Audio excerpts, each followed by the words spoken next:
कृष्णाय वासुदेवाय हरये परमात्मने प्रणतक्लेशनाशाय गोविंदाय नमो नमः. भगवान श्रीकृष्णांना वंदन करून आणि गीता ग्रंथाच्या चरणी नतमस्तक होऊन 13व्या अध्यायाच्या दुसऱ्या भागाला आता मी सुरुवात करत आहे. या अध्यायाचं नाव आपण पाहिलं क्षेत्रज्ञ योग असं सांगितलेलं आहे. आणि अंतिम परमात्म्याचं ज्ञान प्राप्त करून घेण्यासाठी ज्ञानी माणसाजवळ जवळजवळ 20 गुण असले पाहिजेत असं भगवंतानी इथे सांगितलेलं आहे. आणि हे सांगत असताना आपण मागच्या भागात पाहिलं की कसे कसे आहेत शरीराचे गुण, मनाचे गुण कसे आहेत, अनहंकारी कसं असलं पाहिजे माणसाने, दंभ असता कामा नये, त्याच्यानंतर समचित्त कसं असलं पाहिजे आहे, अव्यभिचारिणी भक्ती कशी असली पाहिजे आहे. हा भाग आपण मागच्या भागात पाहिला. आणि अशा पद्धतीचं असणारं सर्व वर्णन केल्यानंतर मी आतही आहे आणि मी बाहेरही आहे, त्याच्यानंतर परिपूर्ण भरलेलं आहे, चर आहे अचर आहे, सूक्ष्म असल्यामुळे माझं स्वरूप अंतिम परमात्म्याचं स्वरूप कळण्यासारखं नाही आहे, अतिशय जवळही आहे आणि दूरही आहे, सत असत अशा दोन्ही स्वरूपाचं वर्णन भगवंतानी इथे केलं आहे. आणि मग आता पुढे भगवंत म्हणतात पुढल्या ह्याच्यात, अविभक्तम विभक्तेषु विभक्तमिव च स्थितम भूतभर्तृच तज्ज्ञेयम ग्रसिष्णु प्रभविष्णुच. अविभक्तम म्हणजे अविभक्तम याचा अर्थ विभागरहित. तो परमात्मा विभागरहित एकरूप असा आकाशासारखा परिपूर्ण असूनही चराचर असणाऱ्या संपूर्ण भूतांमध्ये या सृष्टीमध्ये वेगवेगळा असल्यासारखा भासतो. तसाच तो जाणण्याजोगा परमात्मा विष्णू रूपाने भूतांचं धारण पोषण करतो, रुद्र रूपाने संहार करतो, नाश करतो आणि ब्रह्मदेव रूपाने सर्वांना उत्पन्न करतो असा त्याचा अर्थ आहे. अविभक्तम विभक्तेषु म्हणजे काय, विविध प्राणीमात्र आपल्याला दिसतात, विविध माणसं दिसतात आणि त्यांच्यामध्ये राहून सुद्धा तो अविभक्त आहे. सोनं आहे, दागिन्यांमध्ये राहतं आपल्याला माहिती आहे, डोक्यावर घालायचा सोन्याचा अलंकार वेगळा, हातात वेगळा, पायात वेगळा, गळ्यात घालायचे वेगळे, परंतु सगळ्यांमध्ये साम्य काय आहे, सोनं हे तेच राहतं. कुंभार मातीचे वेगवेगळे घट तयार करतो, आकार वेगवेगळे आहेत, काही लांबुळके आहेत, काही गोल आहेत, काही पसरट आहेत, पण त्याच्यामध्ये माती हे जसं कायम राहत असतं तसं आहे. तसंच शरीराची वेगवेगळी इंद्रिय आहेत, ज्ञानेंद्रिय आहेत, कर्मेंद्रिय आहेत, मन आहे, असे 11 इंद्रिय आहेत आपल्या. ज्ञानेंद्रियांच्या प्रमाणेच कर्मेंद्रियसुद्धा काम करत असतात, पण डोळ्याचं काम नाकाला जमत नाही आणि कानाचं काम तोंडाला जमत नाही, अशी विविधता आहे. पण त्या विविधतेमध्ये सुद्धा हे चैतन्य किंवा परमात्मा भरून राहिल्यामुळे शरीराचं कार्य हे व्यवस्थित चालत असतं. म्हणून अविभक्तमच विभक्तेषु विभक्तमिव च स्थितम भूतभर्तृच च तज्ज्ञेयम ग्रसिष्णु प्रभविष्णुच. म्हणजे ह्याचा अर्थ काय आहे, सर्व भूतांमध्ये वेगवेगळ्या, सर्व भूत म्हणजे काय, भूत योनी नाही, ईशाच्य वगैरे नाही, सर्व प्राणीमात्रांना भूत म्हणण्याची पद्धत आहे आणि त्याच्यामध्ये भासत आहे. तसाच तो जाणण्यायोगा असा विष्णू जो आहे तो ह्या सर्व प्राणीमात्रांचं भरण पोषण करतो, धारणा करतो. आपल्याला माहिती आहे, जन्माला घाललेला आहे, ब्रह्मदेव जन्माला घालतो आहे, सृष्टी निर्माण करतो आहे, विष्णू त्याचं पालन पोषण करतो आहे संपूर्ण चराचर सृष्टीचं, आणि रुद्र हा त्याचा संहार करतो आहे. ब्रह्मदेवाने उत्पन्न केलेली ही सृष्टी पुढेही नाश पावत असते, ती रुद्ररूपाने असं म्हणावं लागेल. मग कसं पुढे आहे, ज्ञानाने प्राप्त झालेल्या परमात्म्याचा परमप्रकाश कसा आहे, ज्योतिषामपि तज्ज्योती तमस परमुच्यते ज्ञानम ज्ञेयम ज्ञानगम्यम हृदि सर्वस्य विष्ठितम म्हटलंय.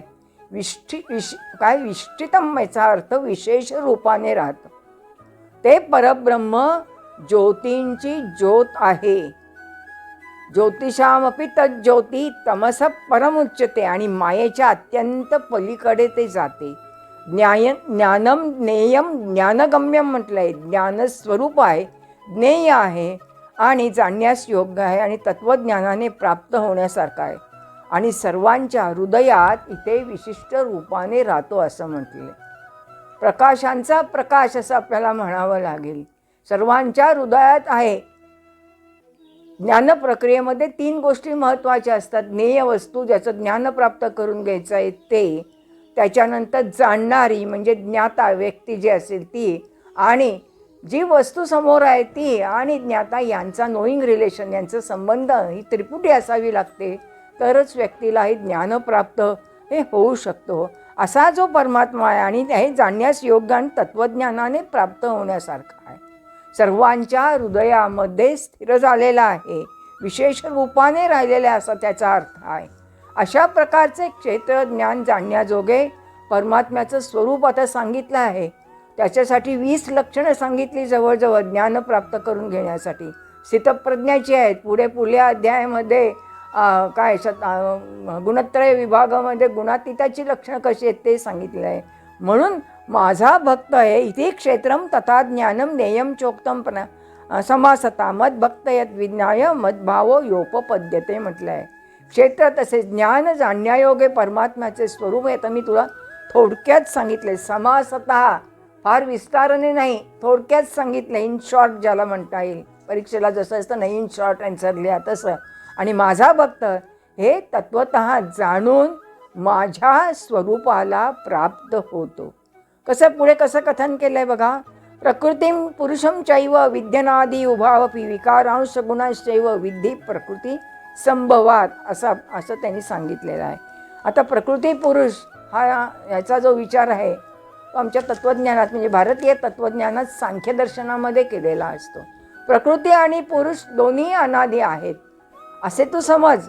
आणि रागद्वेषादी विकार हे त्रिगुणात्मक, तसेच त्रिगुणात्मक सर्व पदार्थही प्रकृतीपासून उत्पन्न झालेले आहेत. प्रकृती संभवान एव म्हटलेलं आहे. विकार म्हणजे राग द्वेष भावना सुख दुःख हे सगळे प्रकृतीपासून निर्माण झाले आहेत. हे विश्व कसं निर्माण झालं? एक आधी होतं, निर्गुण होतं, ते सगुण साकार कसं झालं हे खरोखरच गूढ कोडं आहे असं आपल्याला म्हणावं लागेल. वैज्ञानिक वेगळ्या पद्धतीने अभ्यास करतात आणि अध्यात्मज्ञानामध्ये वेगळ्या पद्धतीने अभ्यास केला जातो. पण मूलभूत तत्व काय आहे? प्रकृती या विश्वाचं आदी कारण आहे. आणि पुरुष हा शब्द ऋग्वेदामध्ये पुरुष सूक्त आहे. पुरुष हा शब्द आत्मा या अर्थी आलेला आहे. पुरुष चैतन्य आहे आणि प्रकृती अचेतन आहे. प्रकृती जड आहे. अव्यक्त प्रकृतीचा जेव्हा पुरुषाशी संबंध येतो, जड आणि चेतन, तेव्हा प्रकृतीच्या जवळ 3 गुण आहेत, सत्व रज आणि तम. प्रत्येक प्राणीमात्रामध्ये विशेषतः मानवामध्ये दिसत असतात. आणि पुरुषाशी संबंध आल्यानंतर हे सगळं विश्व निर्माण होतं. पहिलं तत्व येतं ते महत. महत नंतर बुद्धी, म्हणजे बुद्धी अहंकार. महत याचा अर्थ बुद्धी आहे. विश्वव्यापक पातळीवर महत आहे आणि प्रत्येक प्राणीमात्रामध्ये बुद्धी आहे. आणि मग तिथून सृष्टी प्रक्रियेच्या 2 फाटे फुटतात. आणि आपल्याला माहिती आहे सजीव सेंद्रिय दृष्टी रजोगुण बलवत्तर होतं सात्विक अहंकारापासून. आणि अहंकारातला रजोगुण हा कसा मदत करतो, त्याच्यापासून दुसरी सृष्टी निर्माण होते. पण एका बाजूला पंचज्ञानेंद्रिय पंचकर्मेंद्रिय मन, तर दुसऱ्या बाजूला असणारी पंचमहाभूते आणि त्यांचे असणारी पंचतन्मात्र शब्दस्पर्श रूप रस गंध ही सूक्ष्म रूपात निर्माण, असा हा सृष्टीचा पट आहे. पण प्रकृतीचे 3 गुण हे साम्यावस्थेत असतात. पुरुषाशी संबंध आल्यानंतर म्हणजे आत्मतत्वाशी संबंध आल्यानंतर ही सगळी सृष्टी निर्माण होते. या 3 गुणांमध्ये झटापट सुरू होते. म्हणून सांख्यदर्शनकारांनी असं म्हटलं, प्रकृती is just like A dancer. प्रकृती ही नर्तिका आहे. It is the play of प्रकृती. हे विश्व म्हणजे प्रकृतीचा खेळ आहे. म्हणून कधी आपण म्हणतो भूकंपामध्ये काय ज्वालामुखी काय किंवा ते काय हिमालयामध्ये ग्लेशियर्स सगळं हे झालं आणि केवढा पूर आला बर्फ वितळून. आणि त्यामुळे एका क्षणामध्ये काही सेकंदामध्ये होत्याचं नव्हतं झालं हे आपण पाहत. म्हणून कसं होत असतं, त्याचा नाशही होत असतं. आणि प्रकृतीचे 3 गुण जे आहेत ते 3 गुण हे पुढे निर्माण प्रत्येक प्राणीमात्रांमध्ये दिसून येतात. कोणी सात्विक, कोणी राजस, कोणी तामस असे असतात. म्हणून कार्यकारण याचा म्हणजे कारण उत्पत्तीचा हेतू काय आहे?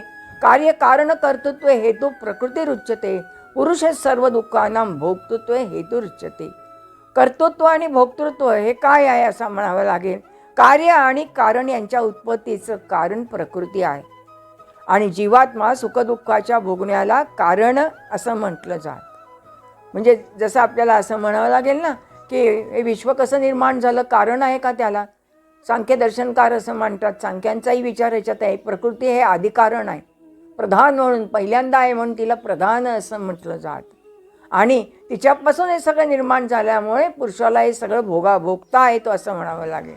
म्हणून याचा अर्थ कार्य आणि कारण यांच्या निर्माण होण्याचं कारण प्रकृती असं म्हणावं लागेल. आणि जीवात्मा सुखदुःखाच्या भोगण्याला कारणीभूत होत असते. कितीतरी प्रकारचे भोग हे जीवात्म्याला, कारण का तिचे असणारे 3 गुण आहेत असं आपल्याला सांगावं लागेल. म्हणून प्रकृतीबद्दलची ममत्व भावना पुरुषामध्ये निर्माण होते. आणि ह्या गुणांच्या संगतीने सत्व, रज आणि तम हे जे काही 3 गुण आहेत आणि त्याच्यामुळे बऱ्यावाईट सगळं आपल्याला म्हणावं लागेल योनीत जन्म प्राप्त होतो.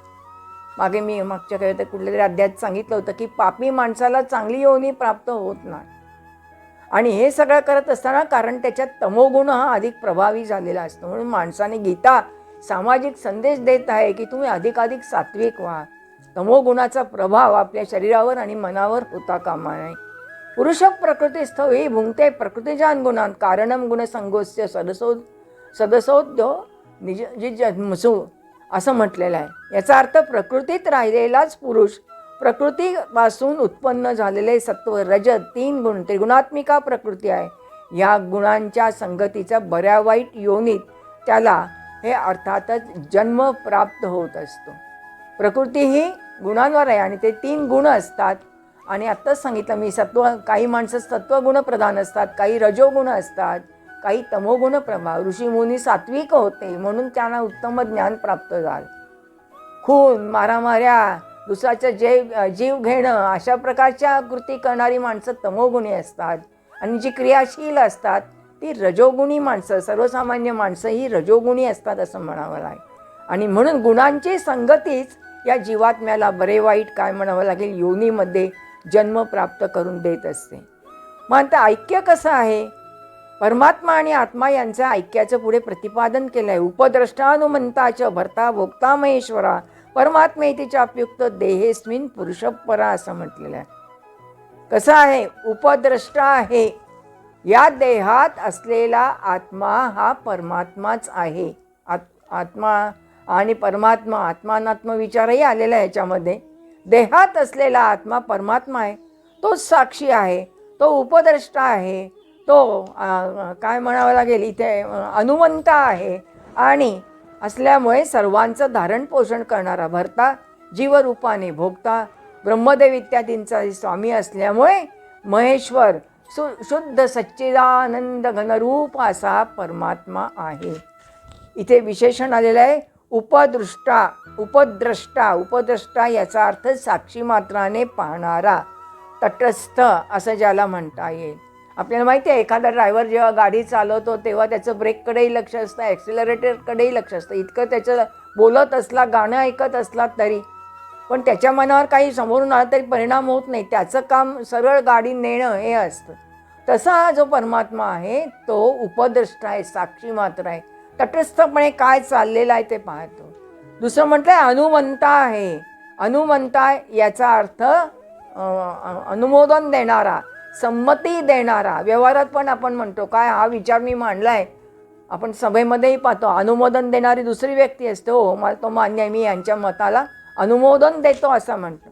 म्हणून साक्षी असल्यामुळे उपद्रष्टा आहे, यथार्थपणे संमती देणारा आहे, भर्ता आहे म्हणजे सर्वांचं धारण पोषण करणार आहे, भोगता आहे म्हणजे जीवरूपाने भोगतो, महेश्वर म्हणजे ब्रह्मदेवांचा सुद्धा ईश्वर म्हणून तो महेश्वर आहे. आणि शुद्ध सच्चिदानंद घनरूप असा परमात्माचं स्वरूप इथे वर्णन केलेलं आहे. मग गुणांचं य एवं व्यक्ती पुरुषम प्रकृतींच्या गुणैस सर्वथा वर्तमानोपी नस भूयोपी जायते म्हटलेलं आहे. याचा अर्थ पुरुषाला आणि गुणांसहित प्रकृतीला जो मनुष्य तत्वतः जाणतो तो सर्व प्रकारे कर्तव्य कर्म करीत असला तरी त्याला पुनर्जन्म प्राप्त होत नाही. हे पुरुषतत्वाचं स्वरूप काय आहे, मी कोण आहे, माझ्या अंतरंगात असणाऱ्या जीवात्म्याचं स्वरूप काय आहे, ते चैतन्य रूप कसं आहे, तो ज्याचा त्याचा अनुभवच घ्यावा लागतो. इवन शंकराचार्यांनी असं म्हटलं आहे तर्को अप्रतिष्ठिता. तर्कसुद्धा तिथे हा असा असला पाहिजे असं नाही. कोण आहे चैतन्य हा ज्याचा त्यालाच अनुभव घ्यावा लागतो. आणि तो कोणत्याही प्रकारची कर्म करीत असला तरी त्याला पुन्हा जन्म प्राप्त होत नाही, कारण त्या जीवात्मा आणि परमात्म्याच्या एकतानतेत तो काय असतो, एकरूप झालेला असतो, एकतानता साधली जाते. मग असं असेल तर भगवत प्राप्ती कशी होते? मग हे आपलं स्वरूप काय आहे हे जाणायचं असेल तर ध्यानेनात्मनि पश्यन्ति केचिदात्मानमात्मना अन्ये सांख्येन योगेन कर्मयोगेन चापरी. त्या परमात्म्याला काही लोक ध्यानाने जाणतात, मेडिटेशन करून. अंतिम तत्व काय आहे? आपण 6व्या अध्याय त्याचा विचार केलेला आहे. ध्यानाचे सुद्धा अनेक प्रकार आहे. तेव्हा ध्यानामध्ये तत्र एकाग्रता ध्यानम म्हटलं आहे. प्रत्येकात्मक एकाग्रता ध्यानम. एकाग्र चित्त होणं म्हणजे ध्यान असं म्हणावं लागेल. हे ज्ञान कुठेही करता येतं माणसाला, अमुकच ठिकाणी, पण जिथे शांत जागा आहे अशा ठिकाणी करता येतं. ध्यानाने परमात्म्याचं ज्ञान होत असतं आपल्याला. त्याच्यानंतर काही जण शुद्ध झालेल्या बुद्धीने ध्यानाच्या योगाने जसं पाहतात, दुसरे काही जण ज्ञानयोगाने पाहतात, आणि तिसरे काही जण असतात ते कर्मयोगाच्या द्वारे पाहत असतात. पण सगळ्यांनाच काही ध्यानाचा मार्ग, ज्ञानाचा मार्ग आणि कर्माचा मार्ग पेलेलाच नाही. ज्ञानाचा मार्ग तर हा अत्यंत अवघड आहे. मग काय करतात अशी सर्वसामान्य माणसं आहे? महान पुरुषांच्या म्हणण्याप्रमाणे कशी उपासना केली पाहिजे मग परमेश्वराचं ज्ञान प्राप्त करून घेण्यासाठी? अन्यत्वेव अजानंता श्रुत्वान्येभ्य उपासते तेपि चातिरन्त्येव मृत्युम श्रुतिपरायणा. याखेरीज इतर जे काही सर्वसामान्य, आता त्यांनी काही मंदबुद्धीचे असं म्हटलं, असं म्हणता येत नाही. सर्वसामान्य जे माणसं असतात त्यांना असं जाणता येत नाही ज्ञानयोगाने. एक शंकराचार्य ज्ञानमार्गी होते, काही मार्ग भक्तिमार्ग आहे, काही आहे, म्हणून ते काय करतात, दुसऱ्यांकडून म्हणजेच श्रुतिपरायण असणाऱ्या, श्रवणपरायण असे पुरुषसुद्धा कसे तरुण जातात, तर ते असे जे श्रेष्ठ आहेत, जे तत्वज्ञ आहेत, त्यांच्याकडून ते उपासना करतात, त्यांचं ऐकतात. आणि ते प्रमाण मांडणारे पुरुषसुद्धा मृत्यूरूपी संसार सागर हा अतितरंती एव म्हटलं आहे. मृत्युम अतितरंती एव.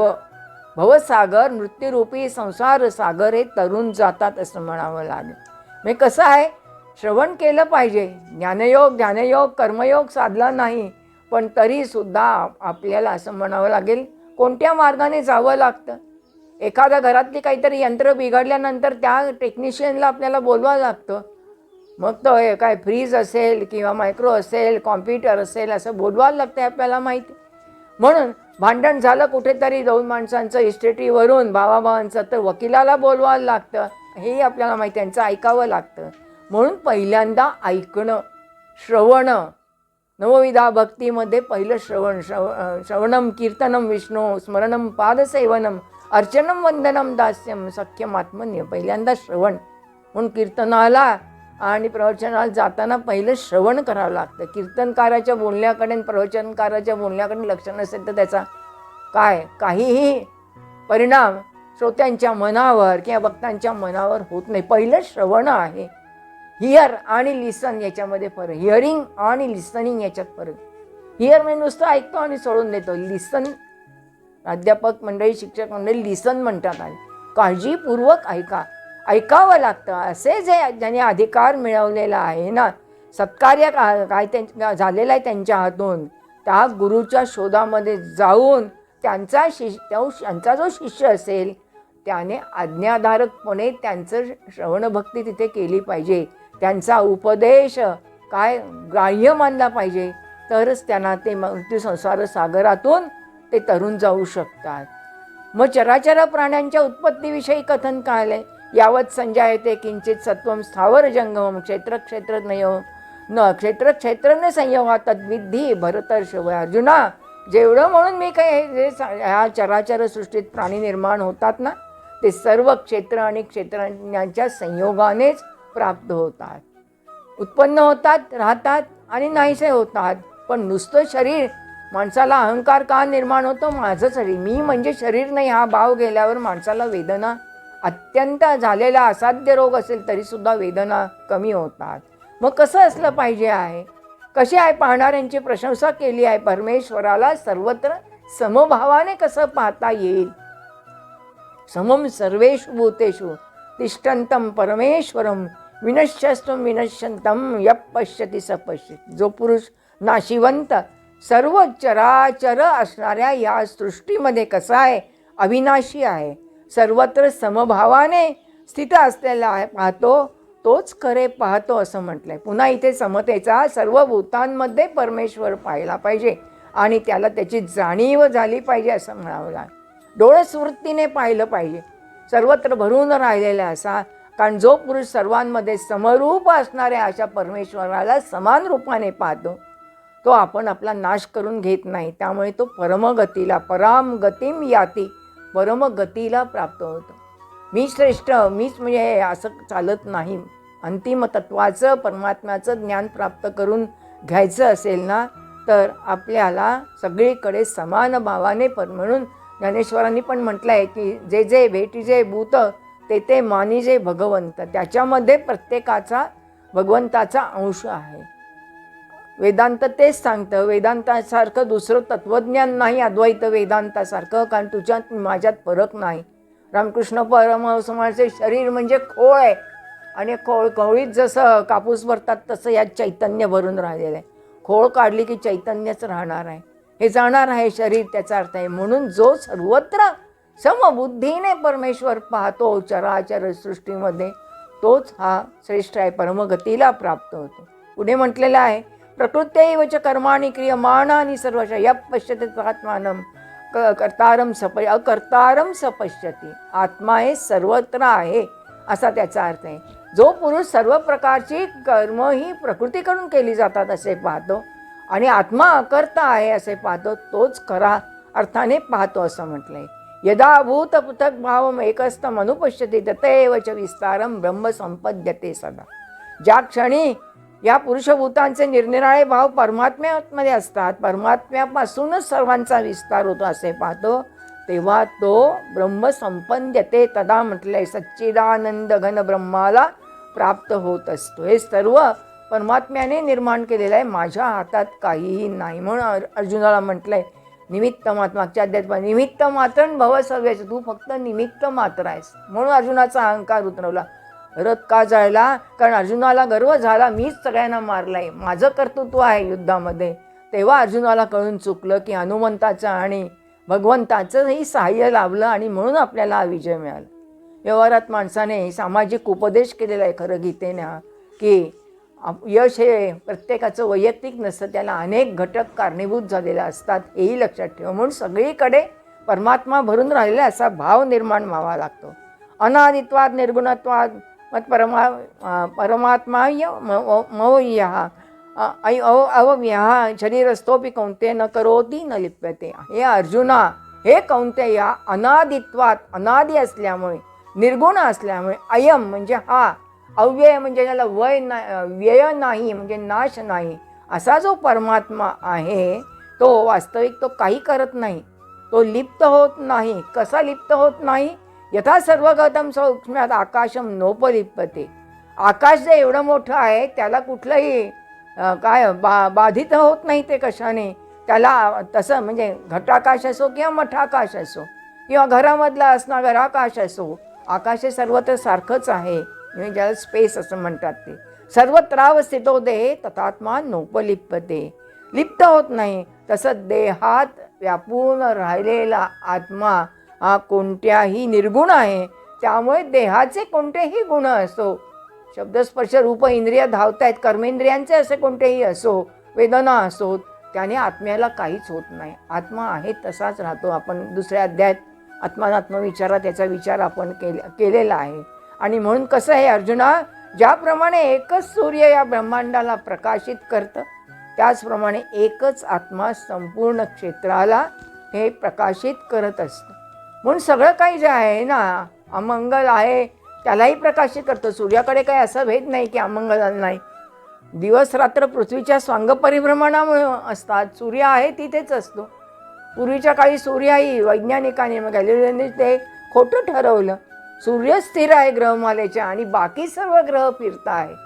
पण सूर्याला त्याचं काय, मंगल असो अमंगल असो, चांगलं असो वाईट असो, इष्ट असो अनिष्ट असो, सगळ्यांना सूर्य हा प्रकाश देतच असतो असं म्हटलंय. आणि पुढे शेवटी येतात पुढे कन्क्लुडिंग ज्याला म्हणता येईल आपण, क्षेत्र क्षेत्रज्ञयोर एवं अंतरम ज्ञानचक्षुषा भूत प्रकृती मोक्षांचे ये विदुर यांती ते परम असं म्हटलेलं आहे. एवं म्हणजे अशा प्रकारे क्षेत्र आणि क्षेत्रज्ञ यांच्यामधला असणारा भेद, कार्यासह प्रकृतीकडून मुक्त होण्याचा मार्ग ज्ञानदृष्टीने जे पुरुष तत्वतः जाणतात ते हे महात्मे जे असतात, ते फिलॉसॉफर ते तत्वचिंतक, ते परब्रह्म परमात्म्याला प्राप्त होत असतात असं आपल्याला म्हणावं लागेल. असा जो आहे, जे मोक्षपरायण असतील, जे इतरांच्याकडून ज्ञान घेऊन श्रुतीपरायण असतील, ऐकलेलं चांगलं असेल, ते मात्र विदुर यांती ते परम, ते परमपदाला, ते मोक्षाला प्राप्त होत असतात. परब्रह्म जाणतात, परमात्म्याला प्राप्त होतात. प्रत्येक ठिकाणी मला येऊन मिळतात. भक्तियोगात तेच सांगितलं आणि ह्याच्यामध्येही तेच सांगितलेलं आहे. पण त्याच्यासाठी अनासक्त व्हावं लागतं, वैराग्य निर्माण व्हावं लागतं माणसाच्या मनामध्ये. इंद्रियांच्या आणि कर्मेंद्रियांच्या सुखदुःखादी वेदनांच्या आहारी जाऊन चालत नाही, तरच माणसाला ते ज्ञान प्राप्त होईल. अन्यथा मनुष्य या भवसागरात पोहतच राहणार आणि त्याला ज्ञान कधीही प्राप्त होणार नाही, याचा विचार माणसं करत नाही. म्हणून हा थोडासा पुढल्या दुसऱ्या भागातला भाग थोडासा तात्विक होता असं आपल्याला म्हणावं. आसक्ती सुटत नाही तोपर्यंत आहे. राक्षसाकडे एक मनुष्य गेला आणि तो राक्षस म्हणाला, मी तुला आता खातो खातो खातो. प्रत्येक वेळेला धमकावणी देत होता त्या माणसाला. आणि तो म्हटलं, खा खा आता, मला मी तयार आहे म्हणे, जीव द्या, तुम्ही माझा जीव घ्यायला तयार असाल तर मी त्याला तयार आहे. पण राक्षसाला प्रश्न पडला, अरे याला जर हे केलं खाल्लं तर आपली सेवा कोण करणार, आपल्या शरीराचं कोण करणार, हा प्रश्न पडला. म्हणजे आसक्ती सुटत नाही तोपर्यंत काहीही माणसाला प्राप्त होत नाही असा त्याचा अर्थ आहे. हे निरासक्त, निराभिमानी, अहंकार रहित, अमानित्वम, दंभ रहित असं झाल्यावर आणि प्रत्यक्ष चिंतन केल्यानं, नाही ज्ञानयोग जमला, नाही कर्मयोग जमला, तर गुरुचं असणारं वाक्य लक्षात ठेवून आपण परमात्म्याचं चिंतन करावं असं भगवंतांनी उपदेश या 13व्या अध्यायात क्षेत्रज्ञ विभाग योगात केला आहे. ओम तत्सदिती श्रीमद्भगवद्गीतासु उपनिषत्सु ब्रह्मविद्यायां योगशास्त्रे श्रीकृष्णार्जुन संवादे क्षेत्रज्ञ विभाग योगो नाम त्रयोदशोऽध्यायः. श्रीकृष्णार्पणमस्तु. यत्र योगेश्वर कृष्ण यत्र पार्थो धनुर्धरः तत्र श्रीविजयो भूति ध्रुवा नीतिर्मतिर्मम. हरे नमः हरये नमः हरये नमः.